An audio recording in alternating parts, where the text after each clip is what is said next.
With the Federation now experiencing its fourth wave of COVID-19, many have been questioning the rationale of booster shots. Dr. Andrew Holness is a practicing physician in the Federation based at Meridian Medical Consultants. He has over 15 years of medical experience, and today Dr. Holness is here with us in Good Morning SKN to address this talk of the town, which is going to be focused on booster shots. Dr. Holness, so very nice to be in your company. Thank you, sir, for joining us. Thank you. Thank you for having me. I see that smile, so I know that it's good news coming from you as we talk all about COVID-19 and booster shots. So what can you tell us about how booster shots support the vaccine? Well, first you have to understand what the vaccine does. The vaccine is, think about it in terms of crime. The virus is your criminal, and the vaccine is the mugshot. And so we distribute the mugshot to as many people as possible so that when your body encounters the criminal, it can immediately recognize and know what to do, because your mugshot usually says armed and dangerous and so on, do not approach. So there's already a strategy at play with respect to the vaccine. Over time, that attention wanes, as it does with everyone for every reason. And so the booster's job is to refocus your immune system onto the criminal. Yes, the villain. That's the idea. So the more attention gets placed on the mugshot, which can't hurt you, it's just a picture, the better we can quickly respond when we actually meet the criminal, which in this case is COVID-19. You know, you don't want to talk about it anymore. Right, we don't. But that's the idea behind the booster. Boosters are nothing new. We've been given time. We've worked out with respect to many vaccines that they need to get boosters over time. This is what we do with tetanus, for example. Every time you get a dog bite, they ask you, when was your last tetanus? Because your immunity wanes over time. And so you need to keep boosting that. That's the idea. I know also that, you know, many locals have been concerned, for lack of a better term, panicking, because we're in the fourth, I mean, maybe we're still in the middle, or maybe we're coming on to the end. The numbers are looking a little bit lower of the fourth wave of the pandemic. And of course, having questions about the vaccine and how it's working, if it's working well. Can you speak on that? Well, the vaccines have helped. We always knew that they would, because the principle of vaccines, like I said, they aren't new. So we knew what to expect, both in terms of the vaccines coming into play and how it would change, and then what we will do in the future. So yes, the vaccines have helped. They have reduced, take out the fourth wave for an instant. The ones that we were dealing with before November, the vaccines were designed for those, the first one and less so the Delta. But even with the current wave of Omicron, the vaccines have helped, for sure. I mean, we did read a story earlier this morning was saying that people who are fully vaccinated have experienced less symptoms and recovered quickly. And I can defend that clinically, because that's what we see. People who are fully vaccinated and boosted have the best chance of doing well with this virus.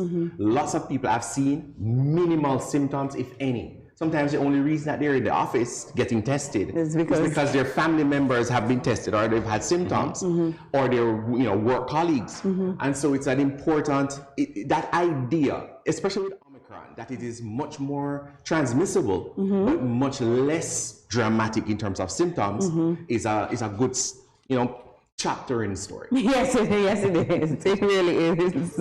So the question now that I have for you concerning boosters, it's a twofold question. How were the boosters created? That's one. And do they contain the same ingredients as the vaccines? They're created in exactly the same way. It's the same vaccine that basically you got the first time that you're getting again. There's no change. There's not no special to the vaccine, to the booster. It's just a matter of timing. And in this situation of COVID, the boosters are 6 months after your second shot for AstraZeneca. And in St. Kitts, we've been giving the booster, we've been using Pfizer as the booster, which, for all the story, is much, to get a wider range, to get to Sandy Point by different routes, gets you there, as opposed to having only one route. And so many different vaccines seem to, give us some help there. Okay. Plus, of course, we make nothing, which means that we have to get it in somehow. Right. And, you know, being a Caribbean country, we have to get what's available. right. They're good though, but we're just taking what's arguments with the vaccine. Right. I've already got my 3, man. And you seem good to go. I am good to go. Should I call you armed and dangerous? Absolutely. That was before the vaccine. Oh, okay. So, I mean, I know one of the questions that I've also had as well is that, as we can see, I think almost every week we're looking at a different variant. So the virus seems to be mutating rather quickly. Yes, it is. I'm still curious about how often we're going to be having to take these booster shots. Do we have to take one for every new variant? Which means every other week we'll be taking a booster? I can't answer that. I don't think anybody can. If you follow the trend of vaccines, okay, put it this way, we've never had a cold virus vaccine. First time ever. We have flu virus vaccines, which is different. But flu virus kind of sets the pace.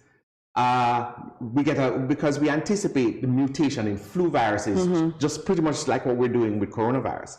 There is a move every year to anticipate the mutation and then prepare a vaccine to help prevent it. Sometimes we win, sometimes we lose because it's a guessing game.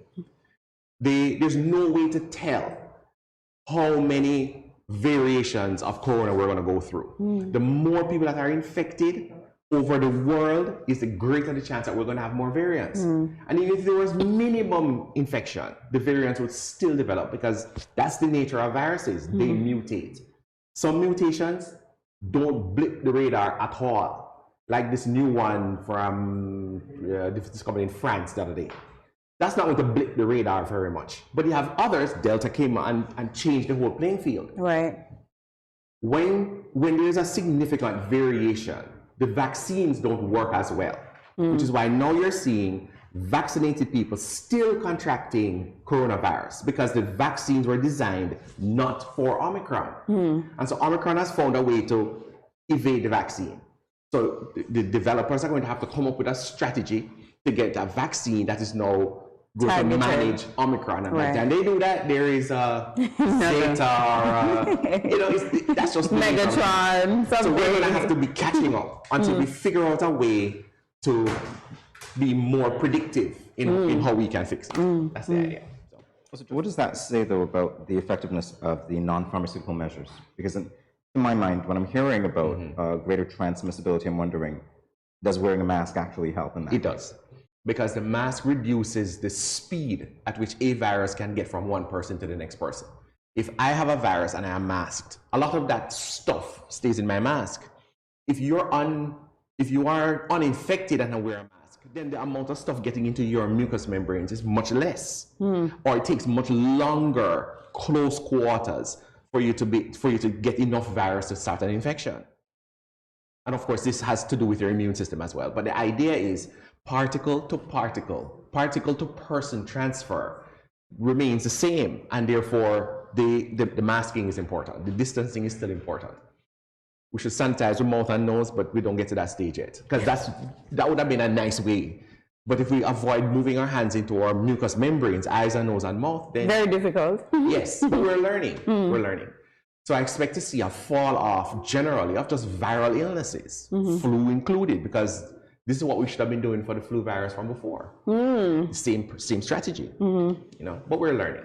Yes, we're learning. So, Jamie just asked about the non-pharmaceutical measures. Do you see those transcending the COVID-19 pandemic? Yes, I think. So do you think we'll be wearing masks forever? I think so. Only because in other parts of the world that have been more affected by different kinds of viruses. Like China. Yes. They've had to go through SARS of various versions, bird flu of various versions, and so they have learned to accept the mask wearing culture. We're not there yet, but we certainly can get there. It bothers me. It bothers me too. Because I see children in my office, and they're children who are under 2, that the face of a person is not something they're used to recognize anymore, right? And that thing where we have facial expressions that tell us how we feel and communicate. Just a little twinge of the eyebrow, we're not getting that. So you have to learn. Yes, we have to adjust. I mean, and before we go, we've been chatting for quite some time. Can you give the audience any more advice, any more tips as to how we can somehow control the spread of the COVID-19 pandemic? I think we've already kind of covered it. We already have as much as we can reasonably do with respect to the non-pharmaceuticals in particular. This physical distancing is important, the mask wearing is important, hand sanitizing important. But there are also other things that you can do. For example, being aware that when you're ill, stay home, isolate. You don't have to be sure that you have COVID to isolate because the viruses do the same things. But the habit of isolating is important. What we also can do is have more strategies. That, for example, in the height of it, we learned how to do home school and home work from home. And that strategy shouldn't go away, even if we do get over coronavirus. These should be things that foundations that we've set that we can build on going forward and charting different paths that we never thought of in 2019. I think that's what we should do. Being more aware and especially being educated, understanding what's going on and why in terms of your own body, in terms of the virus, and not depending on others to sway you with information that you can't defend. You need to be able to get accurate information all the time. And people have a worldview. They know if it fits into their worldview, they'll believe it. But if it doesn't, it's a hard fight. We need to start to open up our mind a little bit more to say, okay, I understand where I am. Is there something that can change me and how I see the world? And hopefully we all can get there.